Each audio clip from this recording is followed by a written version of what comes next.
forse l'ho detto più volte anche in questa circostanza, anche qua in questa sede, io non credo che sia una soluzione quella delle zone rosse. E non credo che la linea di demarcazione tra una zona bianca e una zona rossa dia una garanzia ai cittadini. Io questo non lo ritrovo, anzi penso addirittura che questa cosa sia dequalificante per la nostra città. Non lo sta facendo soltanto Udine, l'ha fatto anche Trieste, l'hanno fatto tantissime città, e soprattutto per chi ci abita in quelle zone. Faccio solo un esempio, ma esco dalla dimensione della sicurezza, ma se io abito in quella zona lì e decido di vendere casa perché quella zona è diventata zona rossa e temo di vivere in un rione dove si dice per definizione che quello è un quartiere pericoloso, e allora decido di vendere casa.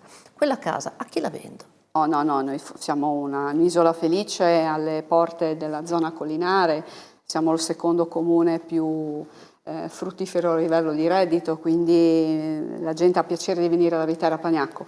Rispetto ovviamente a quello che ha appena detto l'onorevole consigliere regionale, non lo condivido, nel senso che io sono a favore delle zone rosse, ritengo che la zona rossa permetta di garantire quella sorta di tutela al cittadino. Faccio presente che non è solo una questione di zone degradate, la delinquenza c'è ovunque, anche in centro. Il caso Tominaga fa un po' da apripista, nel senso che ormai il rischio ce l'abbiamo nei centri storici, sì, nelle zone degradate ovviamente, ma anche nei quartieri più frequentati, come potrebbe essere il centro di Udine. Io ritengo che qualsiasi tipo di politica che guardi alla tutela del cittadino vada bene.